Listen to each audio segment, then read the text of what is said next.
Hello, everyone, and welcome to this latest exciting episode of the Microsoft 365 Business Boost.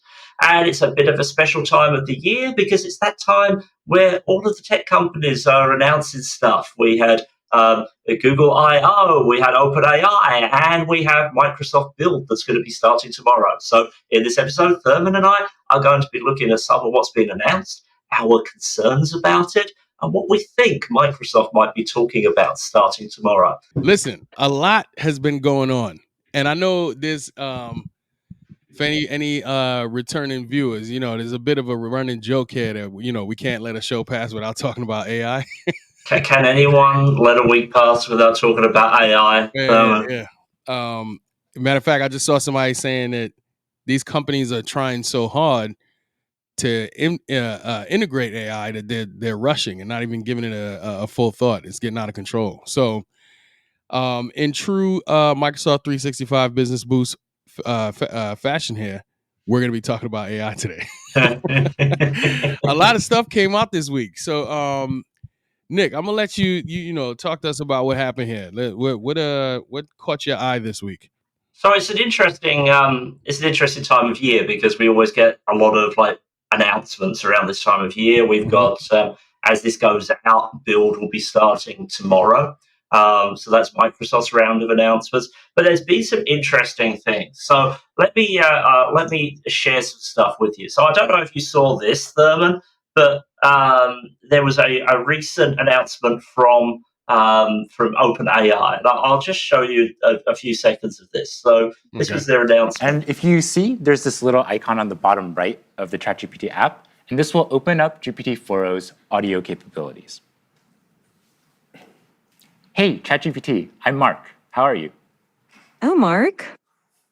I'm doing great. Thanks for asking. How about you? Hey, so I'm on stage right now. I'm doing a live demo, and frankly, I'm feeling a little bit nervous. Can you help me calm my nerves a little bit? Oh, you're doing a live demo right now? That's awesome. Just take a deep breath. And remember, you're the expert here. I like that suggestion. Let me try a couple deep breaths. Can you give me feedback on my breaths? Okay, here I go. Whoa, slow a bit there. Mark, you're not a vacuum cleaner. Breathe in for a count of 4. Okay, let me try again. So I'm gonna breathe in deeply, and then breathe out. So I don't know what you thought about that. I did not see that. I did not see that. It was like that guy was auditioning to be a dirty breather in some later phone call that day. I don't know, but but I think a lot of the feedback here, we've got this new model, GPT-4o. And it's really interesting that right the way through this demo, we got this kind of new voice for ChatGPT. We got this kind of some people have referred to it as almost like a flirty kind of tone to it. And I've seen a lot of people raising a lot of safety concerns around this. Suddenly we've kind of wait. What kind of concerns? Well, it's safety concerns. So we've got something here that's a bit too humanized. We've kind of leapt into that area where some people were referring to this. I saw some references like this is suddenly the computer in Star Trek. Like if Captain Picard had ever said, computer, we love you, which was a demo that was done later in this video that I just showed you. I doubt that the computer on Star Trek would have giggled like a schoolgirl and then said, "Oh, that's so sweet," The computer would have said, "Captain, we need to get back to work. We've got some Klingons to go fight."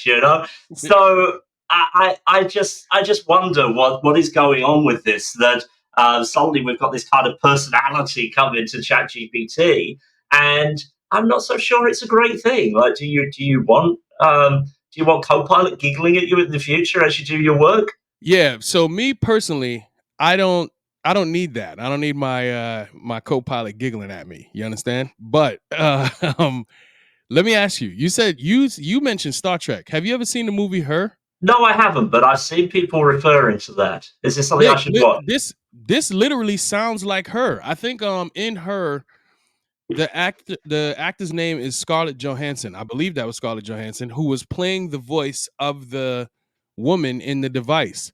Okay. That thing sounds like Her. It doesn't even sound.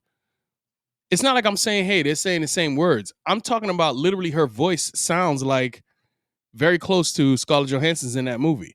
So is that the aim that they're going for? I don't know. But also,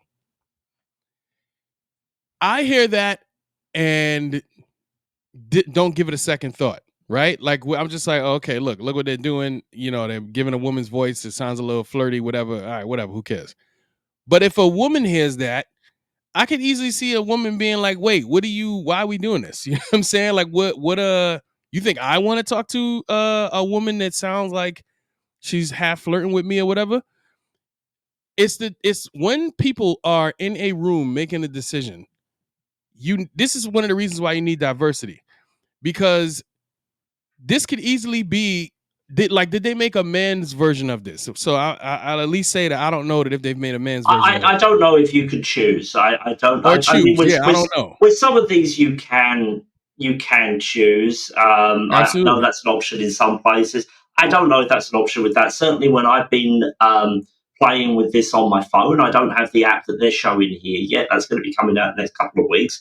But it is a female voice, and I think it's a different female voice to this, and it doesn't Yeah. have the same kind of intonation and inflection. But I do think this is a very good point that people are making, and I I think that there's a line between friendly and going too far, like, and it's what is the purpose of these tools? Mhm. The interesting thing for me was there was nothing in this announcement that really focused on hard business. It was focused on having this AI that's a friend to you, almost kind of thing. And I But see, that's the thing. I feel like when you're competing, when you're doing this AI stuff, you have to jump out the window and start doing things like this, because if you don't do it, some other company is going to do it.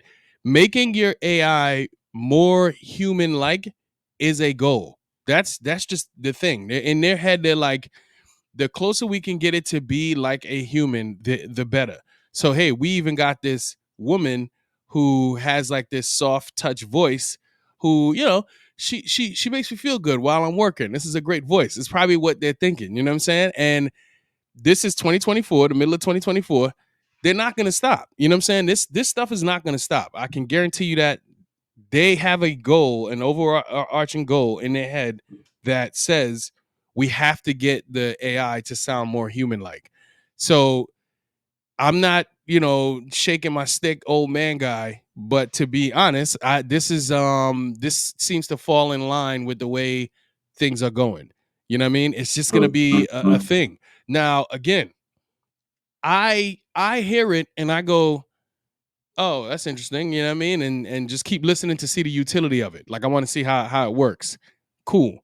But somebody else might hear it and be like, what? You know what I'm saying? Like, what are you doing here? That's just the first step in whatever comes next. Cause then there's gonna be like an unfiltered version.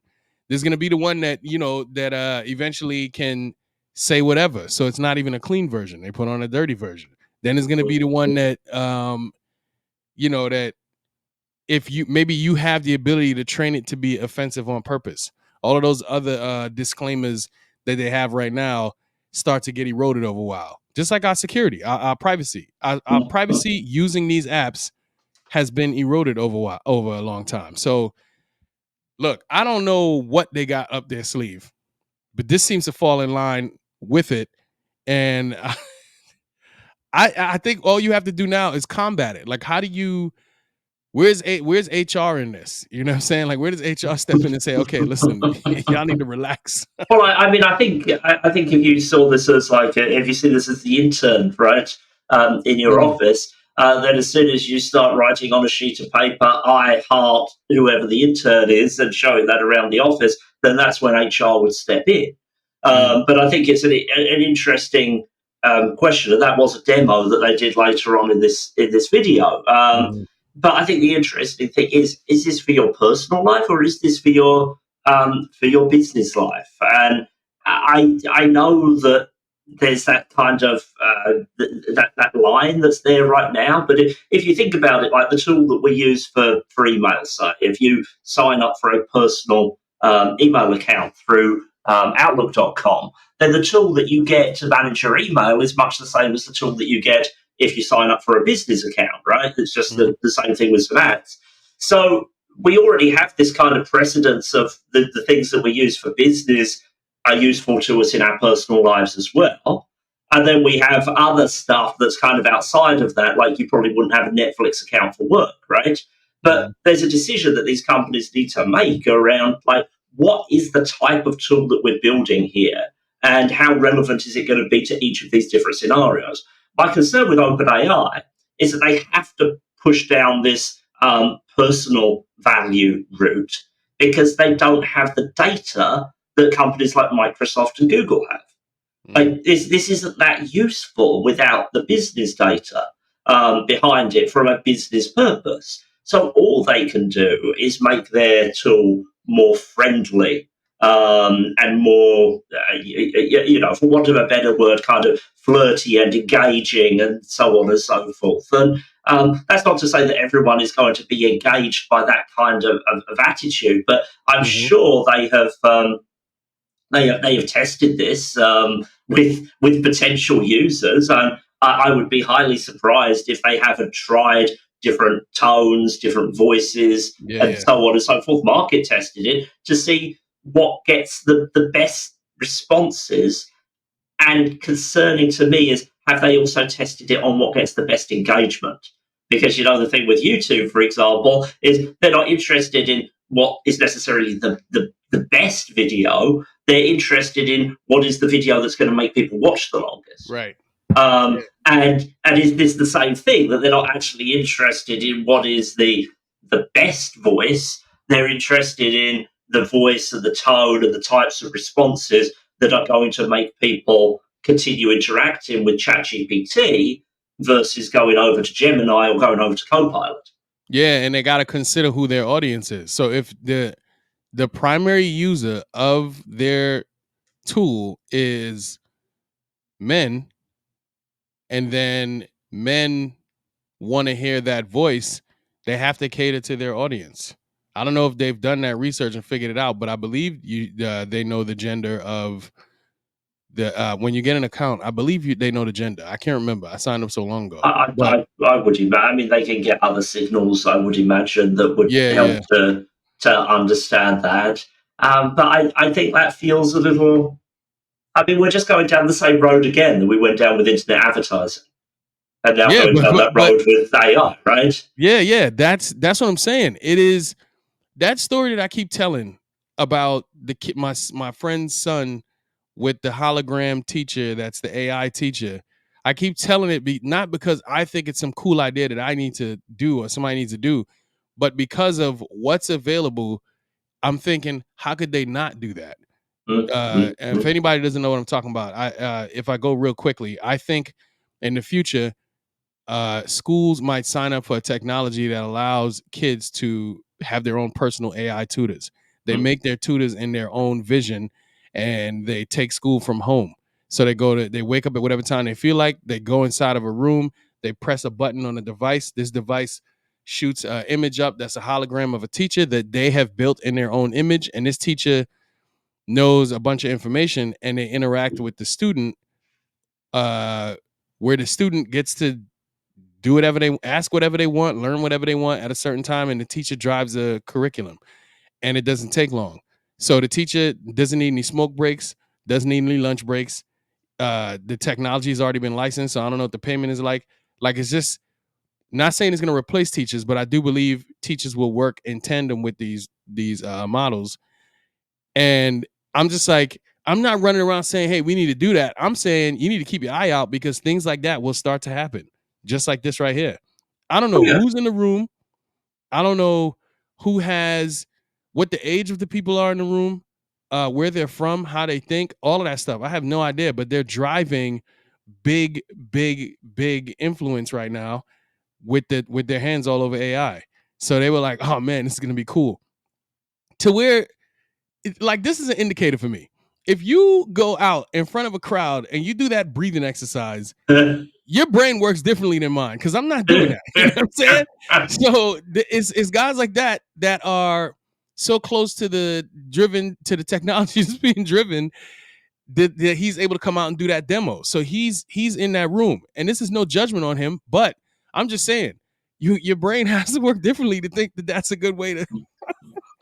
I don't know how do you deal with it though. I mean, we have this history now of we know that allowing companies to take these kind of positions where they have this amount of influence. I'm talking going back years, thinking about tobacco companies, thinking about pharmaceutical companies producing opioids, all these sorts of things throughout our history. The companies that were making stuff out of asbestos, like all of these things where we know now that companies can know that what they're doing isn't good and keep doing it anyway. We know that. And yet, as a society, we're at the point where the computer with the AI in it is getting tantalizingly close to taking over, right? We're getting to that point. And we still, as a society, have no effective control over this this way that the drinking the same Kool-Aid together in a business, in a group, once you become part of that tribe, right? You can have this kind of group think where you make bad decisions. Like it probably isn't the case that everyone that was selling asbestos products or nicotine or opioids are evil people. Like you can't say everyone in those companies are evil people, but it's this group think that comes down from being part of, well, we're doing a good thing and let's ignore all the bad things over here. And are we seeing the same thing with AI? Are we seeing that in 20 years' time, in 30 years' time, we're going to be looking back at this and saying, well, OpenAI should have known, or Microsoft should have known, or Google should have known? Yeah, definitely. Because,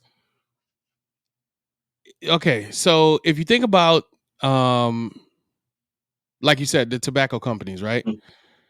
The reason tobacco is even restrained right now, the little bit that it is because of the government. You know what I'm saying? Like people hear regulation and they think, oh man, that sucks. Why does the government always got their hands in this, that, and the third? I get it, but it's literally their job. Like they have departments and offices that their goal is to do things like regulate, step in and make sure things are done. So they're like, there's professionals who would have to come into AI and say, come into OpenAI and say, listen, we see what you're doing here, but there's the need for regulation. You know what I mean? Because some risk manager somewhere is going to say, I understand. Like you're thinking about, like how you said they're only thinking about the good things and ignoring all of the bad stuff. A risk manager doesn't do that. A risk manager considers all of the things. So a risk manager has to come in and think, hey, y'all are doing this right now, but look at this. How are we going to mitigate this in the future? Because you're a little out of control. So you have government. That's one piece. But the reason I bring up government is because they're intentional.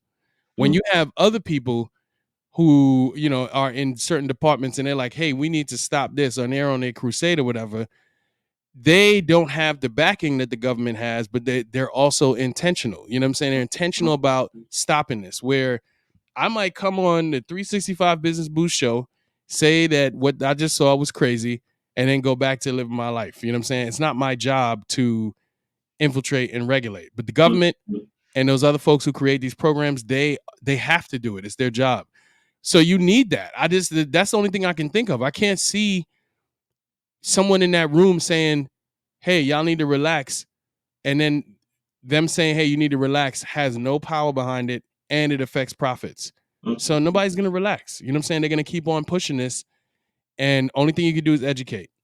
Educate. I mean, you say that, but I mean, my deeper question here, kind of leading into this, is AI potentially the answer?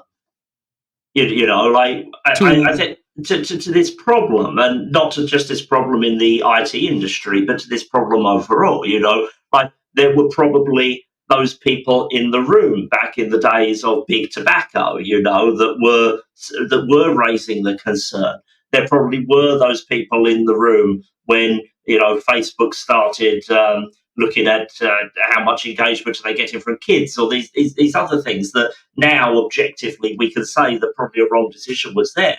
One of the things that we've seen from a product like Copilot for Microsoft 365 is that ability to look at a Teams meeting and say to that Teams meeting live, have all of the points that have been raised in this meeting been considered? Have we looked at that? And so if we think about this another way, like one of the values that we should be able to get from an AI product is almost like a dispassionate take based on the data that it's seeing. Yeah. And so perhaps there is a role for AI. Maybe every boardroom should have to have AI attached to it in some way, that during the meeting says, hang on a minute, Joe Smith has just made a really important point that you guys are ignoring, and we must listen to that to get a balanced opinion. I like that. The issue I think I see there is, well, who trains that model? Isn't that model trained on the same like information that they currently have inside of the organization, or is that model trained by the folks that would have done the regulating themselves? So you have a risk, like I was talking about the teacher. The kid will have a teacher. Maybe the risk management community or the regulating community has their own AI model that is trained on the information that they know, and then we insert those into various organizations. And But the regulation says you must have them inside of your organization. Exactly, and I mean we already have models for that. I know one of the if we look at the I mean we seem to be diverting a little from IT into politics here a little, but I'll just go down the I'll go down the rabbit hole for a moment. So I know that one of the pieces of feedback about the Boeing situation that's been going on recently is just how underpowered the government is in relation to the size of these industries. That there isn't enough people on the government side that are trained and able to go in, and so deals are made with businesses like Boeing to almost self-regulate. And on the flip side of that, I know there was a case before the Supreme Court recently. I think it was to do with fishermen.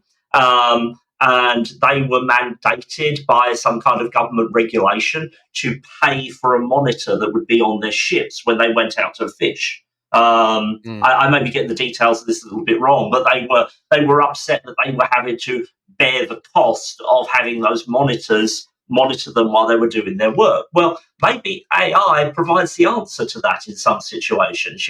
If you have a government trained, regulator approved AI that is constantly going through all of the data, all of the communications in a company like Boeing, and it is the regulator. That seems to me to be a perfectly reasonable output for a technology like this, that it has a lot more societal good than having Scarlett Johansson's voice flirting with you when you show it a piece of paper saying that you love it. Like what is actually going to be better for our society. Yeah. I like the idea of the AI being the answer here, or at least part of the answer.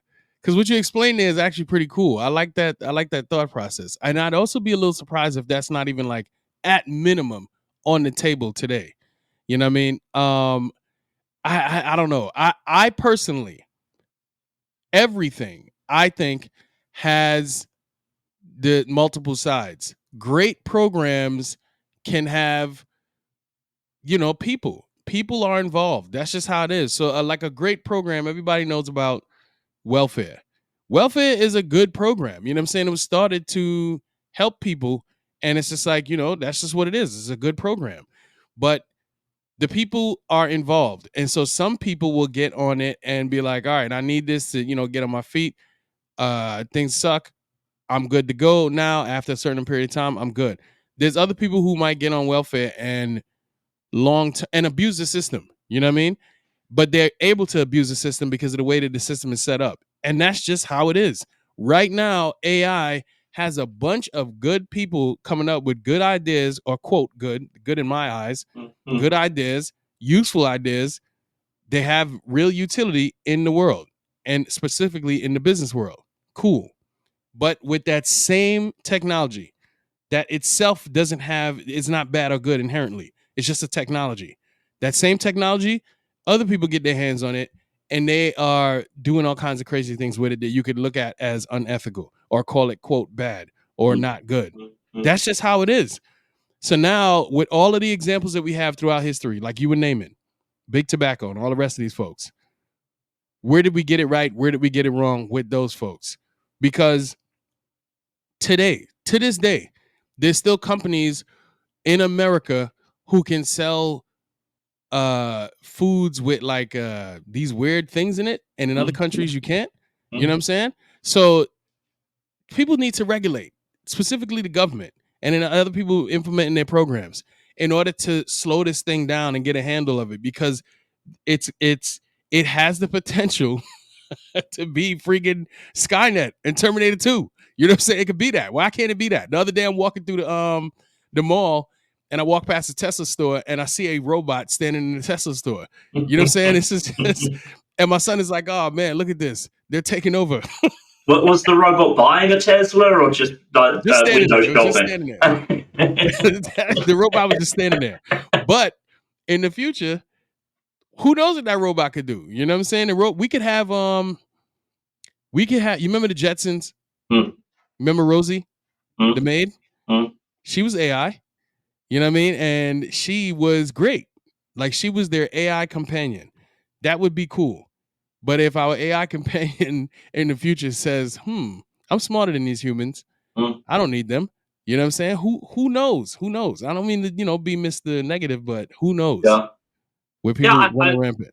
I mean, one way, the White House has got an executive order out on AI. The EU is looking at this, and I think they've got some regulation that has been passed over there. But one way to really influence the direction of these AI companies would be to put big government contracts behind it. Like, if OpenAI knew that it could generate a huge amount of government revenue by building AI that could help with regulation, as opposed to just having to be regulated, then that's one way of really influencing the direction of this technology. So maybe government needs to rethink this, instead of just regulating based on what we're seeing that's going badly and then buying the products that a company like Microsoft decides to put out for everyone. Maybe government could be really intentional in driving what the societal benefit of these kinds of tools could be. And if you ended up in a situation where we got better adherence to a whole range of different things, whether that be tax compliance or following regulations in the airline industry or whatever it may be, then I think ultimately a lot of people might disagree with the basis of some of the regulations. Like, that's really a political debate. But I think the idea of, once those regulations are in place, once the laws have been passed, making sure that companies are compliant with them, I think most people can probably get behind that as a good thing to do.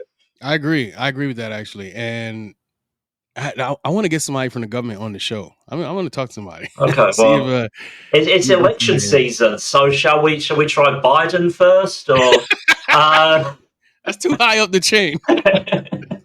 No. We need somebody else, somebody who specializes in this stuff. Nick, you had another video queued up for us, right? I did. So let's just take a look. This is so this was Google's kind of equivalent. Let's do some tests. Tell me when you see something that makes sound. I see a speaker, which makes sound. What is that part of the speaker called? That is the tweeter. It produces high-frequency sounds. Give me a creative alliteration about these. Creative crayons color cheerfully. They certainly craft colorful creations.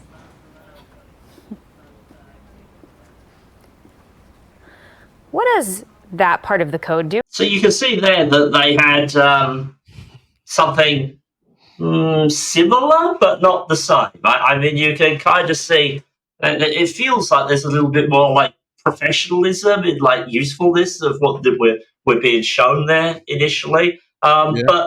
But suddenly, from both companies, we have these just pick up your phone and talk, and AI will help you. Yeah. They well, first of all, we know in the spirit of competition, they have to. It's almost like ridiculous if they don't. Like if you don't have something competing with what they're doing, you're gonna get left in the dust. So we know they have to do that.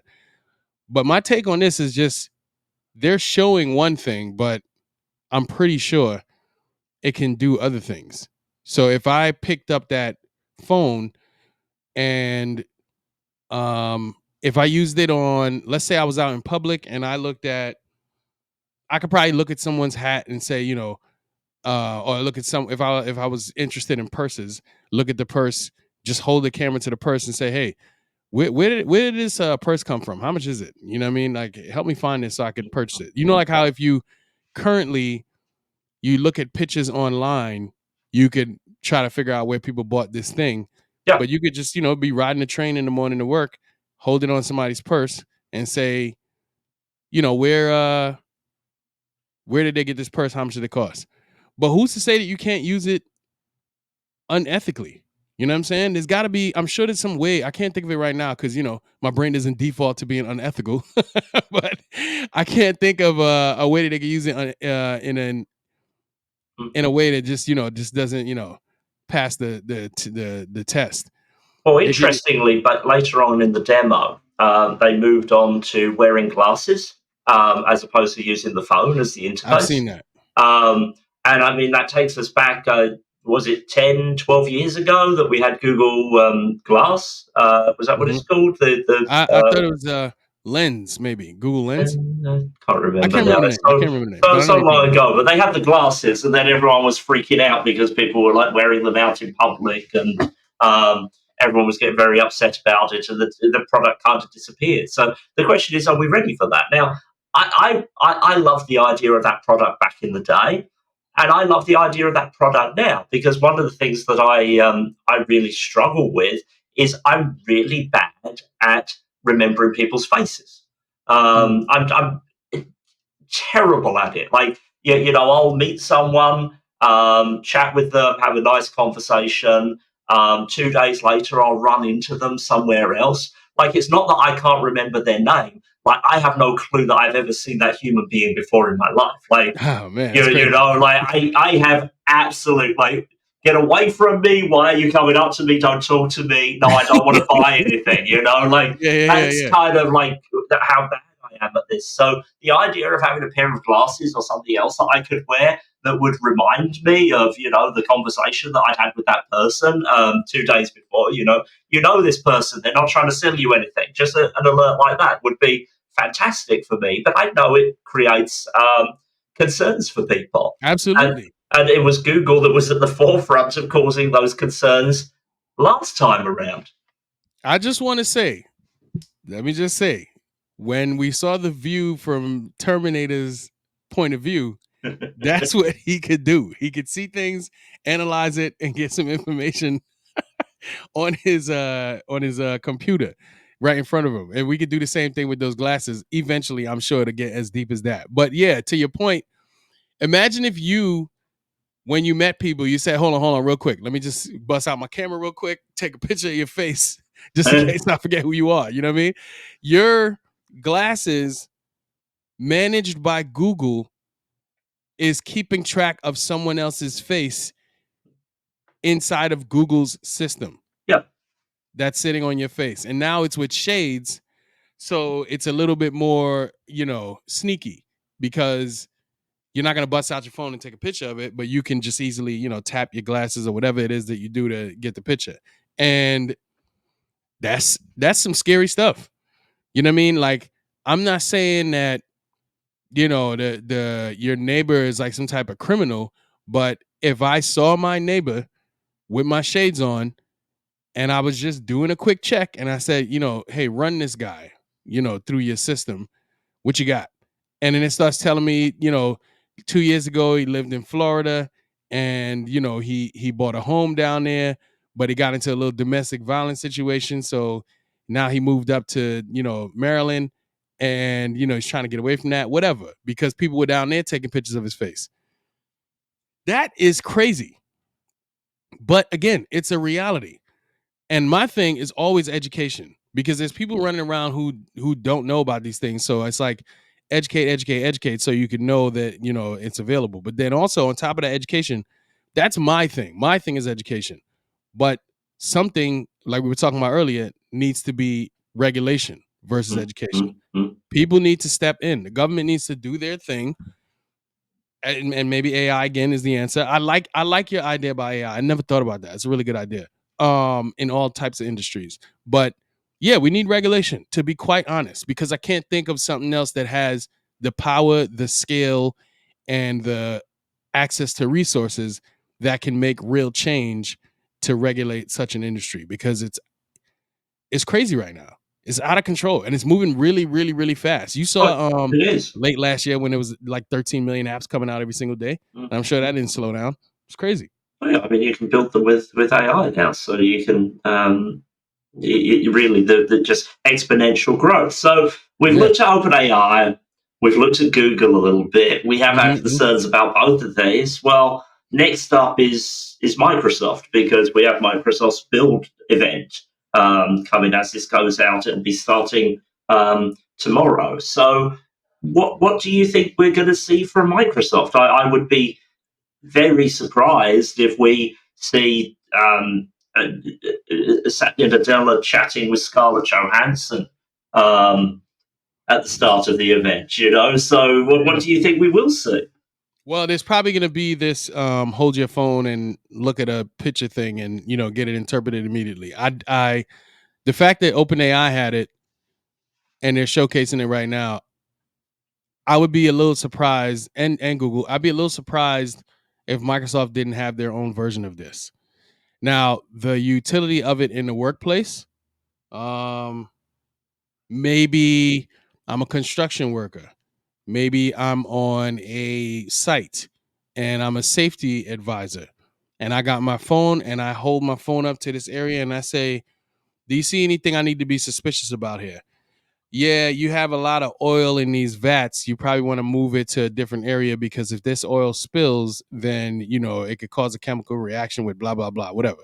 That's some real, I'm a safety manager. I don't know everything. Nobody knows everything. So to get the help of your co-pilot at work as a safety manager, that would be great. It could save lives. It could improve the workplace, all of that. So they have to. Right now, I can do that, I'm sure. Type in the co-pilot, hey, let me give you the situation. Tell me some things to think about with this. Think about HoloLens as well. I mean, we've seen demos using HoloLens that provide a similar kind of setup. Have you seen those? Where I was about to say, what is you said HoloLens? Yeah, so HoloLens is Microsoft's mixed reality headset. So you got to put on a headset. So there's already a headset that they're shipping. One of the big customers was due to be the military, but I don't think it really worked out there. I think that contract disappeared or was downgraded or something along those lines. But Microsoft already has technology in this space and has already shown us demos. When they showed us the demo video last year, I think, I related it very much to, in the Avengers, the view that Iron Man gets of everything going on around him. Yeah. And so they already have technology in this kind of space, and I feel but it's with the headset. It's with a headset, but there's no reason you couldn't do the same thing, mixed reality with a phone. I don't think. I mean, they have the headset that they want to sell, But they have to do phone. Like, that's an important thing, because to your point earlier when you were saying, like, what's the business application here? Like, what are we doing? These lines are getting blurred and more blurry every day. So you cannot, have Google and OpenAI come out with their thing that you could do with a phone, and now you're telling me with yours I have to do with a headset? Nah, the regular person wants to be able to have their hands on this technology.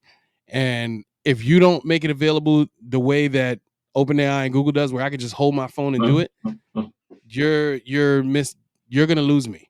You know what I mean? Like, you have to have that at minimum, because both of these folks have already done it. So headset, yeah, some people are joining on the headset thing, and I can absolutely see it working in the military. I wonder what happened there, but you got to do phone. You got to make that happen. So my prediction, I don't want to go too crazy. My prediction for Build is that they're gonna transfer that technology, have it available for the phone, and then say, hey, look at this, how you can use this, and it'll be pretty much the same thing. So that's mine. What you got, Nick? Well, I think that's reasonable. I think it probably will be something. It's going to be something that's business focused. I mean, this is not generally a consumer show. Last year, the big headline for me about Copilot at Build was the inclusion of plugins. I think Build was the first time that they'd mentioned that we were going to get some kind of like plugin ecosystem for Copilot, which we now have. So I think my prediction is that we're going to see a lot more about that. I think, I think some of this that we're seeing from OpenAI and Google right now are almost like distractions from what the core value to businesses of this AI technology is. Like, actually, these things that are the user interface side of tell me what this is, or what have I just drawn on this page, etc., etc. That's, it's an act that people go wow to. But the core of it is, can you access your data? Like, in a business, I'm not interested in like what the average approximation of what this product on the desk may be. I don't care what it looks like. I care from my specific product catalog for my business what SKU I'm looking at. Right. And in order to get that data, I need to be able to connect with my business data. And I think all of these demos that we're showing, there's a probabilistic approximation based on being trained on every piece of data that's out there. And as a person working, I give the example of these systems are really, really good at, if I say, hey, I'm going to go and visit New York, like you said, you're going to be going to New York before we started filming this. You could take out Copilot and say, well, what should I do while I'm there? What sites should I see, etc., etc.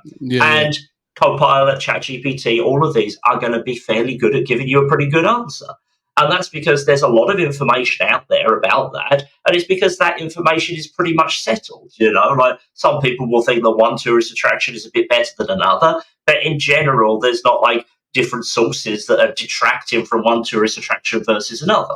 Like, there's a set of things to do in New York. But how many people have a job where their job is sitting there all day asking AI to work out what they should do when they visit New York?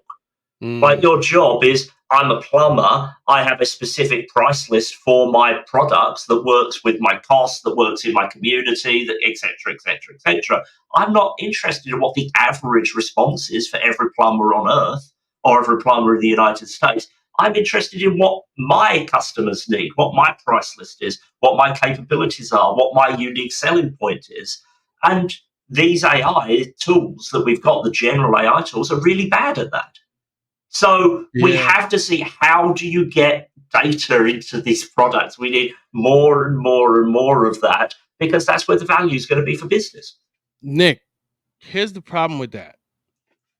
So Instagram is a multi-billion-dollar company. Instagram blew up because they got started with this whole put filters on your pictures thing. If someone walks into my office and I got a bunch of money to throw at some investment, and they go, hey, we got this photo app, people love it, we're going to do filters. You could put doggy ears on your pictures and do all these other things. I'm going to be like, yo, get out of my office. You know what I'm saying? I'm not investing in that. What are you talking about? And then the company goes on to become a multi-billion-dollar company. There's no practical app. Well, in my opinion, I don't have a practical application to put filters on my pictures, but billions of people do. to the point where you have this company and other companies that help you do that. So in my eyes, I'm like, yo, what are you talking about? Get out of here. OpenAI and other folks, especially with this Scarlett Johansson situation, that might be a thing. That might be a thing that's like, there's no true practical application for it, but you're thinking the wrong way. You got to think about people's emotions, and they want to talk to a device that sounds like the Her device from the movie. Do that. And that might be the driving force behind it. Where me and you, we're like, no, where's the good practical use of this thing as opposed to the cool thing? And the cool thing wins a lot. You know what I'm saying? So Scarlett Johansson might be coming to Microsoft. Well, I think the cool thing does win a lot, but I think the cool thing is also more cyclic. I think it goes up and it goes down, and these companies have to keep moving. Whereas, Microsoft has established itself as, the last year or so of Microsoft being in the AI game, it's really looked like a very different company. But Microsoft's key skill is being dependable and boring. Like that is what it brings to the market. That's why it's a $3 trillion company, because it spent 40 years being dependable and boring. And ultimately, I think for businesses, the dependable and boring part of this is going to win out, because there's only so many times that it makes sense to walk around your office and point your phone at a pot of crayons and ask it to write a poem about it. Like that gets boring at some point. But when everyone's bored with that and it's old news and we've moved on to the next thing, which is like flying cars or jetpacks or whatever it may be, there are still going to be people using these tools to their benefit in business. And that's going to be dependent on their data. It's going to be building on what Microsoft has built over the course of 40 years, which is having this consistent way of dealing with applications, having consistent ways of storing information, and then having moved that information to the cloud, how do we get more out of it? And this is just part of that journey. And I am excited to perhaps see Microsoft return to its boring and dependable roots, as opposed to trying to, wow us and keep up with all of this stuff. Because I think, there's been a lot of questionable things that have happened in the last year of let's be ahead of the market as opposed to the dependable one that's following the market a little bit. And maybe that's what we'll start to see. I'll be disappointed if Microsoft goes full throttle in trying to one-up OpenAI on a similar technology, because I don't think that's what people are interested in Microsoft for. Gotcha. We'll see. So before we get out of here, Nick, where can people find you? Head over to LinkedIn. I'm there. Well, I'm not there every day like you are, Therman, but I'm there a lot. Yeah, you're there enough. Yeah, and me too. Same here. I'm on LinkedIn. And listen, if you need a risk register for your project, I just updated my risk register course. And I'm beginning to offer office hours with my risk register course. So check the description, or if you want details, just come straight to my LinkedIn profile. You'll see it there. I would love to see you in there. Your risk register in Excel stinks, respectfully. Man, Nick, it was good. This was a good chat. I'm glad we got to good seeing you, Therman. Take care until next time. All right, good deal. Have a good one.